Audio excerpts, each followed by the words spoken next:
In the midst of November, I released a challenge run for Payday 2 where I got through the entire game with only throwable weapons.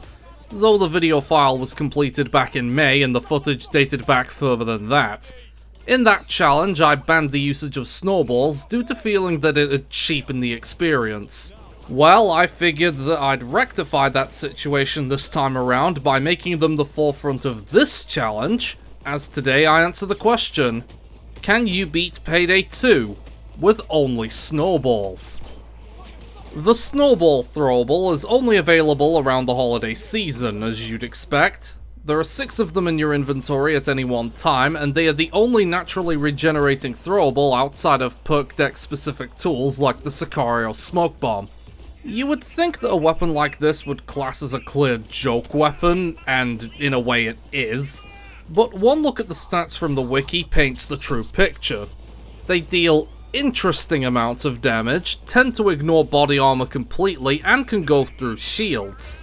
They are also not only silent throwables, but they also class as explosives, as they do have a form of AoE remarkably. So maybe there's some merit to using them today. Rules are about the same as they are in the throwables only runs, so I won't harp on them for too long. Basically, we have to get from the jewelry store and bank heist to the White House following the path of career mode, all while only using snowballs to attack the DC police force. No AI assistance will be allowed on loud heists, but can be brought for stealth runs, and the main mods for today are Vanilla HUD Plus and the No Weapon mod, as well as more heists in Crime Spree. This will also be an overkill difficulty challenge, so as to make this a true sequel to the Throwables only run. Plus, the idea of trying to face minigun dozers on Death Wish with only snowballs would make me feel bad. Unless you're the most dedicated soul imaginable, a Death Wish version of this challenge would be more akin to a pacifist run with extra steps. Anyway, with that taken care of, let's do this. As you'd expect, being the holiday season and all, I'm dressed for the occasion with only the most festive of fashion. I named my 2 builds of choice Buddy Elf and Buddy Stealth because the movie was on my mind with this one, and Will Ferrell's character in that movie was nothing if not a beast in the art of the snowball fight. Thankfully, owing to the fact that I don't need the ordnance bag this time around, and I have experience with throwable runs on my side, I can at least make the builds a little more optimized to handle the challenge. My loud build in particular will benefit from having access to the ICTV from the very start, as opposed to only dipping my toes into it once I struggled on Henry's Rock. I'm also running Muscle on the loud build and Burglar on the stealth build. Burglar just felt a little more appropriate than Yakuza this time around. Time to get started with the biggest and longest snowball fight DC has ever seen, starting on the usual stomping grounds. As far as stealth weapons go, these snowballs are okay, I guess. I did have a bit of a scramble with the cops at the hot dog stand, which did need an ECM and a few snowballs to clear up, but I could eventually get out of there. Given their status as silent explosives, they do great for breaking things, but do terribly to preserve civilian life. Oh well, at least jewelry store's taken care of fast. Bank heist required 2 failed attempts, one due to the snowballs breaking glass near a guard and the other due to an unruly civilian pressing the alarm button. But after that, it went as it should, luring guards out of position with broken cameras, taking out the camera operator, then dispatching the last guard and the bank worker he was watching. After that, it's standard fare for when the vault's in the front of the bank. Kill the tellers, tie down as many as possible, and bean the rest with these balls of frozen water. Waiting for the thermal drill to do its thing is naturally boring, but with my foot in the door on this challenge, we could move on to bigger and better things. Diamond Store was next, and after a few customary restarts when the door in the side of the building didn't spawn, I approached this one similarly to Bank Heist, lying in wait for each snowball to do their thing. After that, everyone who couldn't be tied down was snowed upon before I got to work on securing the jewelry. Up next was Go Bank, and for whatever reason, I thought that stealthing this one was feasible. ECM rushing is a valid strategy, true, but it was often the case that I'd miss one camera or be too sloppy on approach. On the stealth attempt that went the furthest, I'd nailed the camera takedown with quite a large amount of civilian bloodshed before getting to work on the time lock. Unfortunately, Gensec had their resident Scrooge call in on 5 minutes to put the killing blow on the attempt, as I couldn't deal with them before they shot out and alerted all of the other civvies on the map. At that point, I was fed up and decided to just pivot to loud instead. In retrospect, this was way faster than stealthing would ever be, with the only negative aspect being that I couldn't really dispatch any of the snipers overwatching the bank. After 9.5 minutes, I could get a money bag from the vault and get it into the cage, feeling confident enough to guard it on the rooftop. 7 minutes later and the cage was secured, meaning all that was left was to romp through the sewers and put this early game hump behind me. Next up is the mandatory loud heists in the 2 transport jobs. Naturally, I chose to hit up the park first, as it meant I'd have no snipers to play around. The Snowballs are pretty decent loud weapons. Sure, their damage in AoE is pretty poor, but they can deal crit damage and can deal good damage to dozer faceplates. Add on that they can ignore armor and shields, and you have a decent emergency option for your build during the holidays. Park was ultimately very easy. The underpass job that followed has been a bit of a hump in the past, but I was able to get through that too.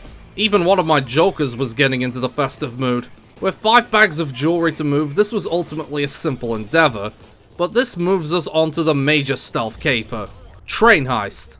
The first attempt fell flat when I used up all my pages and played like a lunatic, which a 5th guard under the tracks saw. But the second crack at it goes smoother, clearing out the lumberyard and using a combination of my ECMs and a keycard to deduce the vault areas. Getting rid of the security buffers is annoying, but once they're out of the way, getting everything set up for the escape was easy enough. Except, no. Because Payday 2 RNG hates efficiency, it decided to saddle me with a boat escape again, even though I started in the lumberyard side. As such, the length of the heist was artificially tripled as I had to haul each bag to the world's slowest zipline and move them out one at a time. The only saving grace is that the drop point for the zipline was out of sight of guards. But still, this was not ideal. But nearly 40 minutes later, at least it was behind me. And thankfully, some of Vlad's short and sweet bust-ups were next. Turns out, Snowballs are ideal agents of destruction when it comes to property damage, blowing up windows, wine bottles, and headphones en masse. In just over 2 minutes, the $50,000 milestone was met, landing me a good sub 5 minute clear. As for forestores, I simply abused the ATM mechanics with one of my jammers and just let the van arrive for a very quick run. Next was Ukrainian job, which went akin to jewelry store as I could just infiltrate through the back and dispatch who was in my way to the safe containing the tiara. The only hiccup was me getting stuck in this window, requiring an ECM aided escape to the van, but otherwise, fairly straightforward. White Xmas is a little more than just an exercise in patience, and as long as I didn't overextend, this would soon clear itself. Beating one last sniper in the face, I got out of the forest and prepared for the next major challenge. Meltdown. The major challenge of this one wasn't necessarily the murky units or the idea of the vault being outside. No, the real danger here are the snipers that spawn in after the first assault wave to make everything harder. It surprisingly didn't really factor into this one in the end, as by the time they started to spawn in, I had already moved all of the warheads onto the forklift truck and was beginning the double round trip with the Longfellow. At that point, the heist was effectively won, given that the cops don't really deal with you much during the escape portion. Aftershock was up next, and much like White Xmas, this one was also dependent on patience. I could even hit snipers on the rooftops on the route to the construction yard, at least from the overpass. From there, I loaded the safes onto the truck and prepared for the final holdout. The spawns did threaten to overrun me at times, but I held firm for long enough to get into the truck once Bile finally managed to drop down. Up to another Christmas heist for the holidays, stealing Xmas was the next heist on the hit list, using my invisible weapon butt to make Vlad's brother-in-law wake up. Yeah, I have no idea how I'm meant to judge melee strikes on him and the taxman in counterfeit in a weapon-restricted run, really. Either way, I got my way through all of the things I needed to steal, thankfully avoiding the tech store this time around, and could avoid getting ripped to pieces by the snipers long enough to plant the C4 on the dome. Overall, a simple enough clear for this one. As for Nightclub, this one was going well at first until I got a weak shot from one of the Snowballs, allowing this mobster to fire out upon being hit. After that, I simply picked my way into the safe in the basement and the manager's office to get at all of the goodies inside. It did require me making a ruckus on the way out, but I had an ECM jammer on standby for such an eventuality. Simple enough. It's time to switch gears to the Hector trifecta, starting with Watch Dogs. After dealing with the initial onslaught, I simply waited in my usual spot. Dealing with the sniper RNG was annoying, but I could actually find an angle to hit them both. Sadly, I had to move the bags en masse to the crane, which is far from ideal, especially with the cops stealing the snow actively. Eventually, I could secure 4 bags and make it to day 2. This was a simpler holdout inside the warehouse, helped by having a guardian angel in the form of Ilya the sniper. As such, it was just a matter of waiting for the boat to arrive before securing the bags and waiting on the helicopter afterwards. Nothing too hard. Firestarter, on the other hand, was a lot harder, especially since I had it in my head that trying to stealth a day not designed to be stealthed was a good idea. Even when I could enter the warehouse with the weapons, my burglar build was never holding the Mendozas off. After 2 failed attempts, I decided to just bite the bullet and go for a loud build. Somehow managing to blow up a fuel tanker with a single snowball, I moved the guns next door to the fire to destroy them one by one. No point in sticking around for too long here. Day 2 provided some form of amusement, as the snowballs have a unique reaction to regular doors. Oh yeah! It was little more than a simple endeavor, working my way to the box in the lobby before busting through this door and working my way to the box in the boss's office. After that, I could just drill the door and take the server out of there. Day 3 is just a bank heist, with the only thing to make note of being the party I ended up causing in this room, as all of the major activity took place in here. The tight space and concealed area made it perfect for guard takedowns, and before long, I was turning off the power and drilling into the vault. Nothing better than warming myself up on some burning Mendoza funds, that's for sure. Last on the Hector jobs is rats, and I wanted to blow up the lab for old time's sake. Sadly for that plan, Bane was taking his sweet time delivering any instructions, taking nearly 3 minutes before I could get the opportunity for some mischief. At least then I could hold out until the van arrived and made my way through the subsequent escape, raining snowballs down on the streets below. Finding a sweet spot to start my adventures on day 2, I was ready to sleuth my way to the intel, but ended up rolling the cop ambush RNG. This extra confrontation made no difference to the outcome, as I could hold the rooms with the safes in them and could leave immediately upon getting the intel. Day 3 was just a simple extermination of the Mendozas, though this was notably a time where they were significantly more aggressive than usual, seemingly rushing me down rather than holding up around the bus. This did put me under a lot of pressure, but I could recover and deal the death blow to the Mendoza gang, even adding insult to injury by blowing up their bus. This was no silent night. Now it's time for the elephant's first few jobs in Big Oil. I did have plans to do this silently, but one broken window later and I decided to just ECM rush the thing instead, stealing all 3 intel pieces before they could be destroyed and killing all 15 bikers before they could do anything. One drilling session later, I had the scientists addressed and could move on to day 2. Finding the server room early, I used an ECM jammer to enter into it and got the hack done in stealth. Once into the lab, I realized that the correct engine was the classic 7 or 10 toss-up.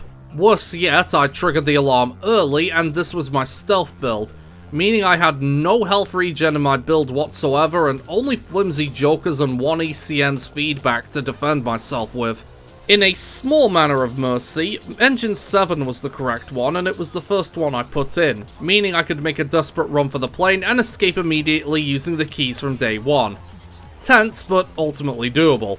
This was even enough to push me to the prestigious honor of reaching infamy level 100, meaning that I managed to reach one of the most prominent infamous ranks in this game with the power of Snowballs. There's a thought. But the elephant doesn't let up as it's framing frame next. Things didn't look good at the start as I had to spill 2 pages after taking out cams, but I could eventually work my way through to stealing all 9 paintings from the gallery. Day 2 is, as always, a non-event, so it's time for day 3, where framing frame is at its most backloaded. Attempt 1 fell apart when I discovered the vault in the epicenter, attempt 2 got aborted over a shattered window pane, and attempt 3 was felled when all of the roaming guards seemed to be wandering within a 5-foot radius of each other. Finally, I got it on attempt 4, getting the items and getting the vault closest to the office. With trip mines marking every patrol route I needed to keep tabs on, I could run the bags to the vault one by one and get things wrapped up after just over 10 minutes. It's annoying for sure, but at least it's behind me now. Election day proves to be the next obstacle, and I ended up with a slip-up on day 1 due to this civilian turning the corner at an inopportune moment. The only real reason I'm stealthing day 1 is because I want to go the stealth route of day 2 this time around. Attempt 2 wasn't clean at all, but with the power of ECMs, I could tag the truck I wanted. Things did go loud right at the end, but my crew AI didn't really do anything in those few seconds, so it's fine. Day 2 was going fine, and I was on the verge of the last machine clear, only to lose by whiffing my snowballs at close range and allowing this plucky security guard to just flat out cuff me. Well, that's embarrassing. One more attempt later, I could get through all 6 hacks without something messing up, allowing for a fairly clean getaway. The dentist decides to test me next with the Big Bank, and I didn't fancy my chances doing this one quietly, so it's onto the throes of loud with this one. The thing that I noticed in this one was the fact that I was being able to hit snipers from real far away this time around. I guess I must have been capable of hitting snipers from range if I can get the right angle to throw them at. After that was done, I was more than capable of getting into the vault and got the 4 minimum bags needed, allowing me to slip into the elevator shaft and round out a very successful mission. Hotline Miami, though, is a beefy challenge and a fairly difficult one at that. Not in terms of the mobster takedown, though, because they could easily be dealt with, and the doors are a non-issue when a well-placed snowball can splinter the damn things. It sure is a good thing that snowballs in the Payday universe are so potent that they can ignite gas cans. That makes sense. Dealing with the basement holdout was no difficult task, allowing me to move on to day 2 and the fight at the apartment. Once I got up to the top floor, I did have to lean into feigned death for the first time while thinning out the bulldozer population, but once I got past that portion, I could thin out the snipers surrounding the arena and go through the holdout. Dealing with the commissar was simple enough, as the snowballs could repeatedly stagger the man. Remarkably, my snowballs didn't melt before hitting his face, what with all the fire around, eventually bringing him down and giving me my opening to leave the heist behind. This means it's Hoxton Breakout next, and the streets are festive in the correct time period for a change. Dealing with the obstacles in my way was simple enough, and I learned that snowballs are great anti-SWAT turret weapons, given how fast I forced this one to hide. I guess that's just the water affecting the circuitry? Overall, day 1 went off without a hitch. And with some converted FBI agents on my side, day 2 could also be dealt with, able to get my way through every objective thrown at me and managing to at least hold my own. Things were testing at the end as I couldn't find that last keycard, but waiting out by the door was not a hard task, so I was able to win in the end. Hoxton Revenge sees us go up against the resident Grinch in the form of Hector. Not that I got to him on attempt 1, as a stealth domino effect wasted all of my roaming guard pages before sloppily alerting a safe house guard on the outer perimeter. Thankfully, that was just a blip, as while the second attempt was slower, I could at least get through all of the objectives and nail Hector with a face full of nature's white powder. I got out of the safe house with the speed of 10 hares, and the Fed's evidence was mine now, not theirs. The diamond is a relatively easy stealth caper to sleuth through, even after getting jump scared by a rogue security guard.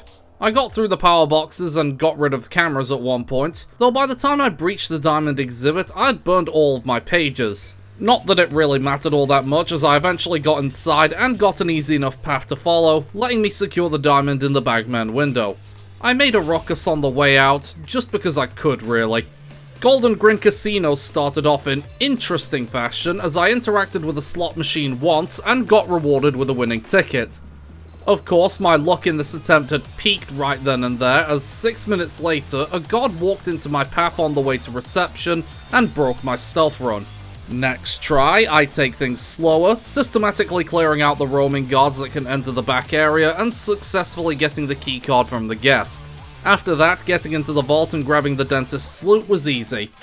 Given its later value in the plot, you'd think it'd be worth more than just $500, but whatever. With the dentist being left to plot world domination with the Kataru, it's time to pay the butcher a visit with the bomb dockyard. One early slip-up off the bat aside, things were looking good, until my snowball decided to break a window and alert one of the camera operators.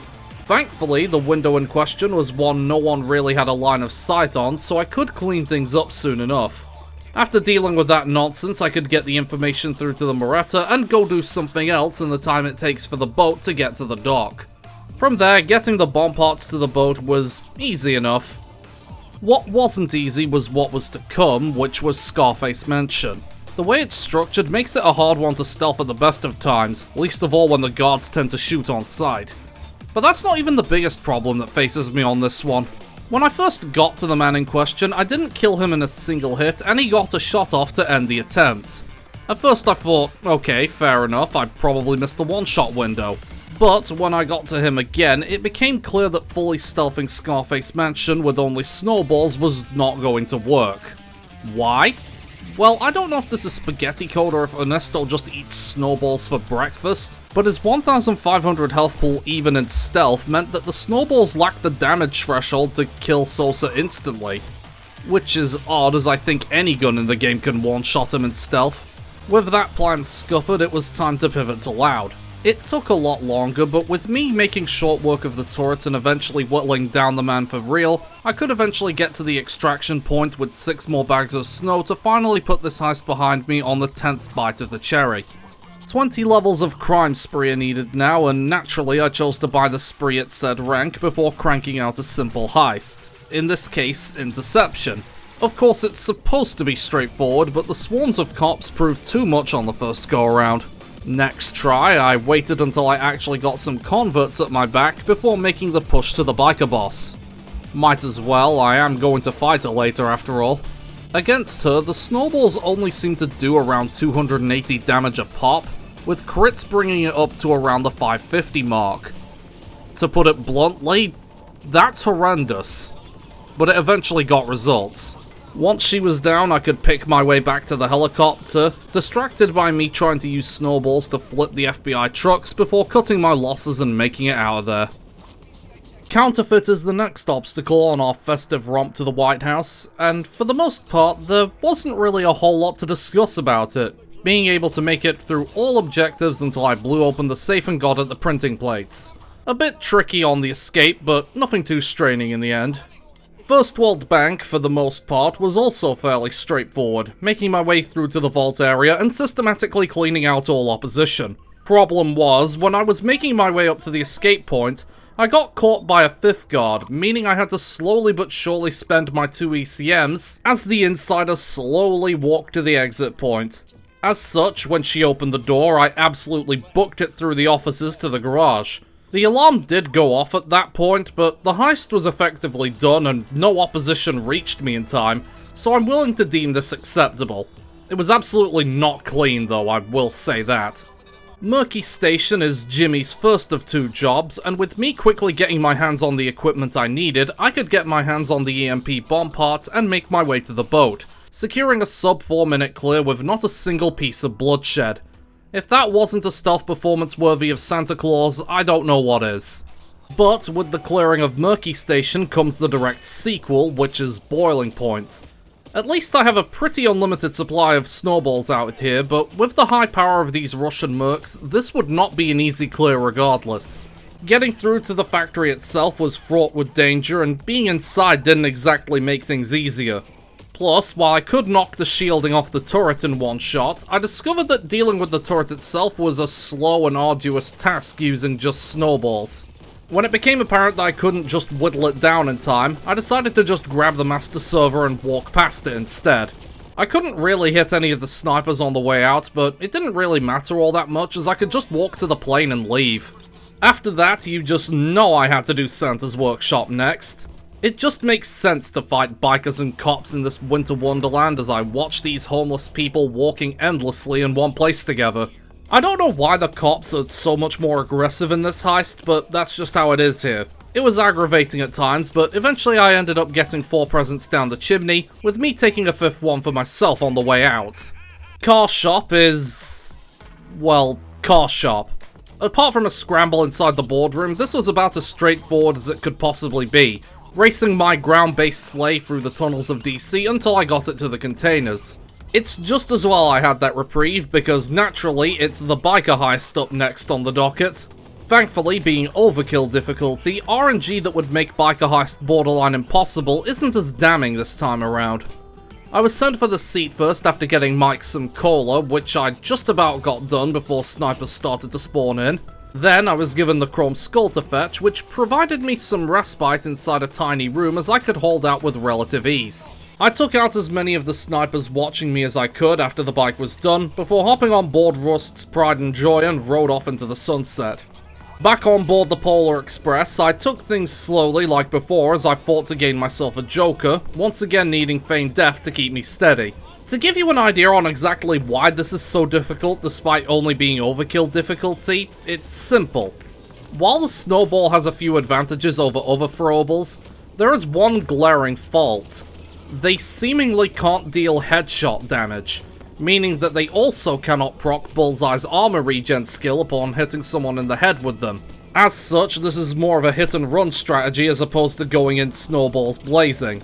Eventually, I whittled the biker boss down to exhaustion again, and since basically every spawn on the train was squished into that carriage, I was basically uncontested when I broke out of there, allowing for a clean if tedious first time clear.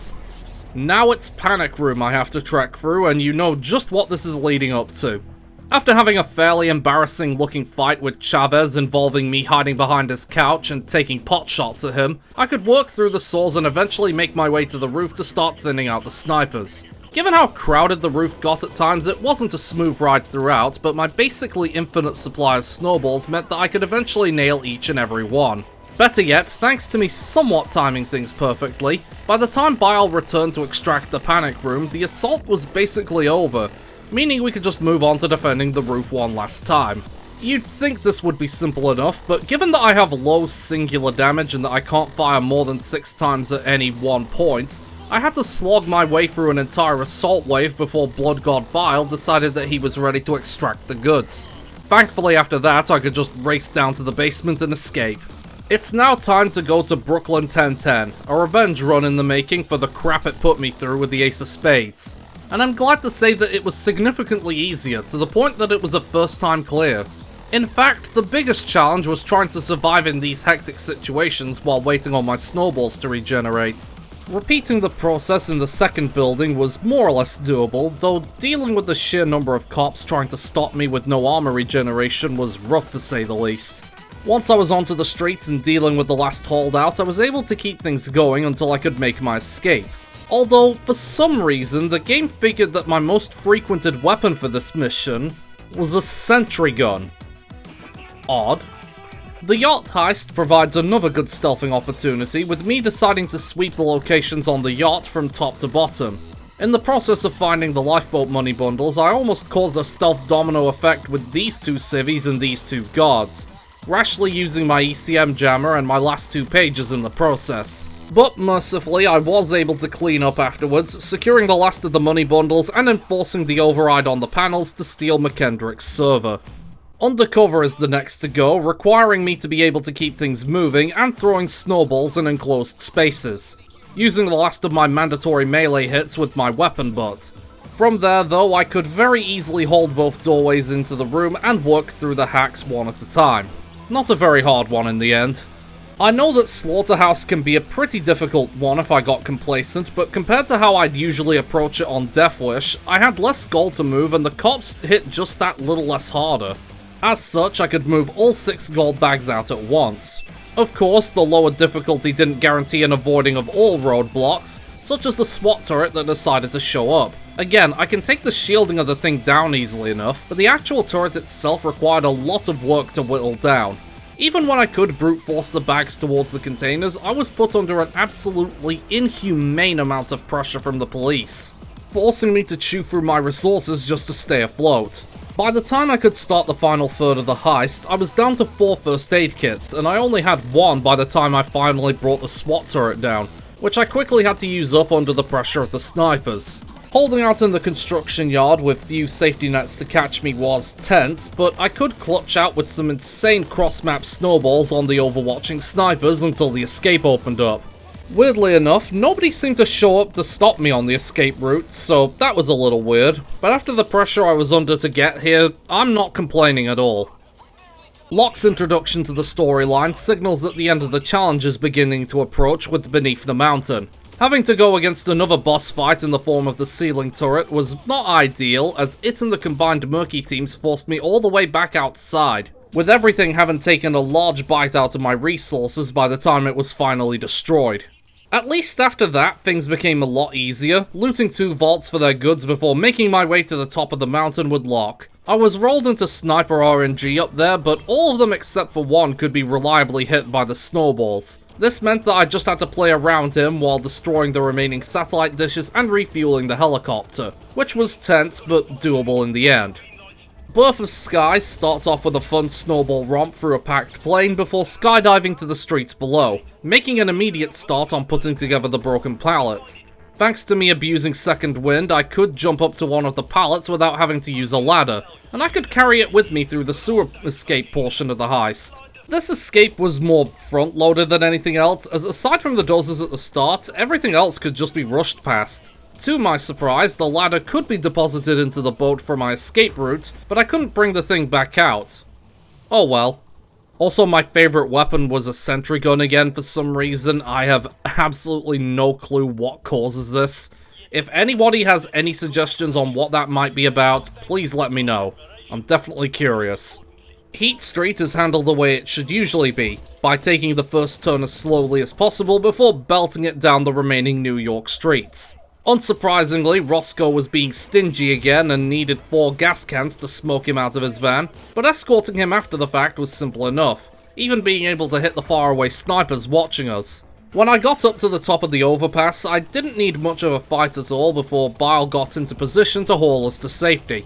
Green Bridge is, for lack of a better word, just a hard heist. Between the overpowered beat cops and prison guards at the start, the spawn rate and the lack of cover, this is just not an ideal situation, least of all when your effectiveness is limited to just 6 lumps of snow. Despite the pressure on attempt 1, things seem to be going well, getting the prisoner up to the hot seat and starting the final gauntlet. But eventually I got overwhelmed and brought down by a combination of a green dozer and a sniper. Luckily, the second crack at things was much smoother, finding the prisoner in only the second truck and moving him up to the seat with less strain. Eventually, the pilot scooped up Kazuo just as an assault started up, allowing me to make my escape. A chopper sniper could have been straining on me, but once he was out of the way, I just made a break for it without stopping.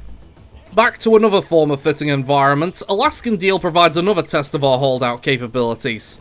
Most of the problem came from having to defend the oil tank and the generator at the same time, given that I didn't have enough firepower on my side to alternate the both of them. Eventually though, I managed to get it done and could begin the escape sequence.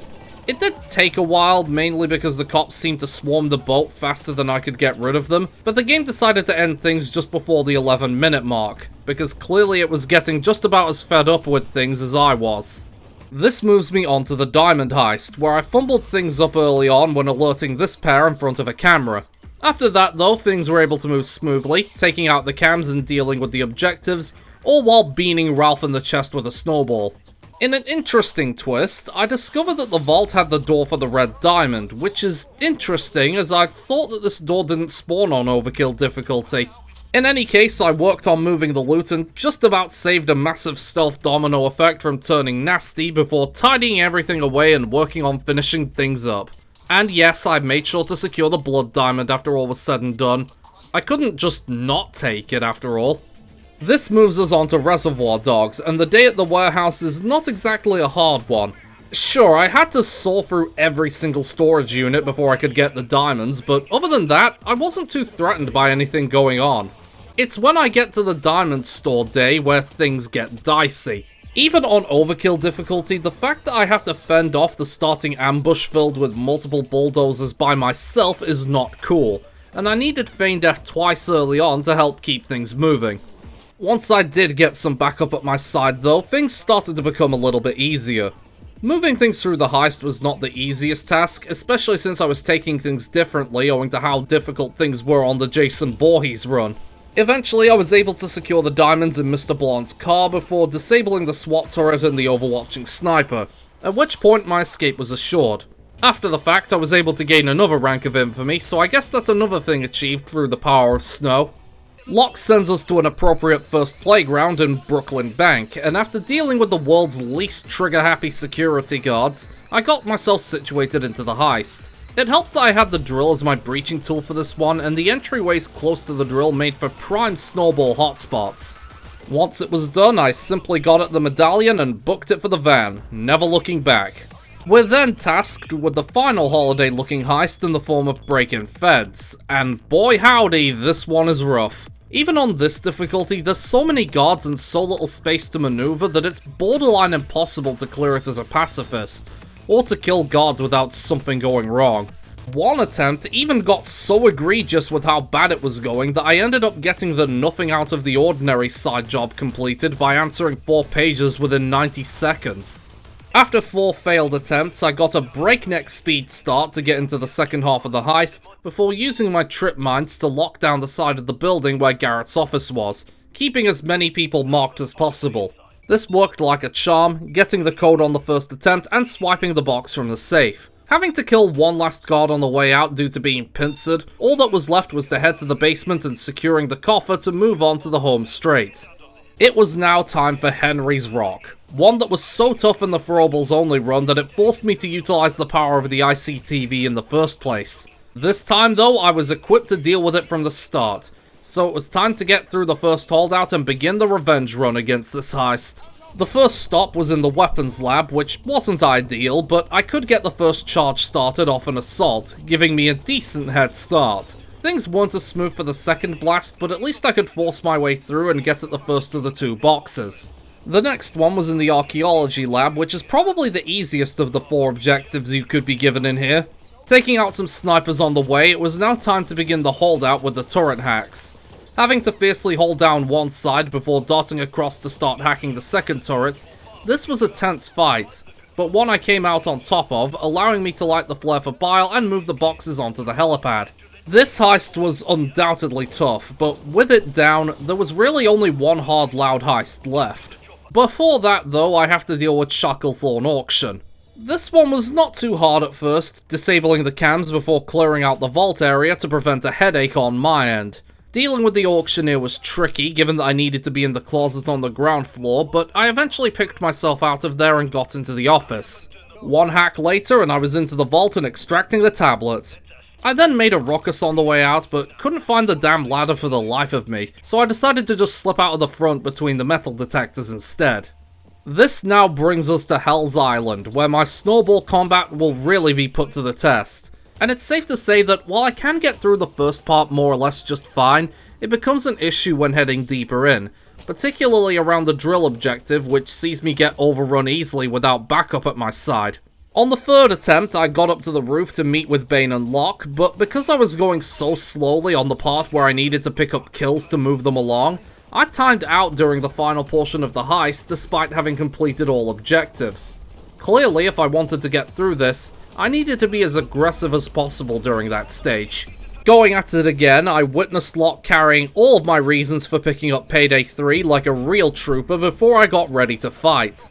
They ripped through multiple of my health bars pretty quickly to say that these aren't even Death Wish mobs, but this time I got Locke moving a lot quicker than last time. Even still, the time I had burnt prior meant that the race to the helipad was going to be a close one. And it was, but thankfully I was able to put Hell's Island behind me with under 10 seconds to spare. With that final hump of the challenge conquered, it was time to go back in time to No Mercy. If anything, this sort of environment was where the Snowball Barrage felt at its strongest, in nice enclosed hospital corridors ripe for many a multi-hit. The cops were all squished up so tightly that it was basically guaranteed that I'd hit someone, even just lobbing them aimlessly down the halls. I was remarkably able to get into the patient's room on the first attempt, though it was safe to say that I had a disagreement with the Dr. Dozer that followed me in. At the holdout point for waiting on the elevator, it was basically little more than a final test to ensure that I could hold out. And hold out I did, as once the assault died down, I could quickly secure the blood samples and essentially my victory in this challenge in the process. With Mercy Hospital's halls well and truly decked, I'm left to reflect on how effective the Snowballs AoE is when I kill over 150 enemies with them and have over 100% accuracy. But alas, we need to bring this challenge to an end with the final obstacle, the White House. To give you an idea of just how little Murky Water care about this place, I ended up blowing open 2 of the doors near to the West Wing, and clearly nobody seemed to think that there was an intruder with that information. Not that I'm complaining, as I was soon able to slip into the West Wing and then the Oval Office, once again finding the cliché of something important behind the portrait of Honest Abe. Eventually finding the USB with the vault code, I grabbed the POC keycard and made my way to the entrance, with the only thing notable in here being a lamp spontaneously exploding for no reason. Naturally, once inside the POC, I could just dominate all 3 guards inside and bloodlessly take over the inner workings of the White House, completely unopposed to hacking my way inside and grabbing at the pardons that would liberate me and my band of elves. And then I decided to snowball the 3 guards I dominated, because it's just more fun that way. With my business in the White House concluded, I boarded Locke's helicopter, finishing the career mode and proving that yes, you can indeed beat Payday 2 with only snowballs. At least as long as you're in December to early January when you decide to do so. Not much to say in the end, given how similar it was to the Throwables only run. You might wonder which of the 2 I'd prefer. Without a doubt, it's the Snowball run. Am I just biased because Brooklyn 1010 didn't give me anywhere near as much trouble this time? Yeah, for sure. So yeah, goes without saying that this will be my last challenge run for the year. I would have loved to put up a part 2 to Risk of Rain 2 as a group, but safe to say there's still so much to do and so little time left in the year to do it. I'll put it on for an early 2025 release, hopefully. Same with another video idea I've been sitting on for a while. Well, that's that for this video, so throw us a like if you enjoyed, subscribe for more, and feel free to leave any suggestions for future challenge runs in the comments below. I'm always open to ideas, and what you suggest to me could end up being a future video. But until that point comes along, I'll see you on whatever I do next. Take care now.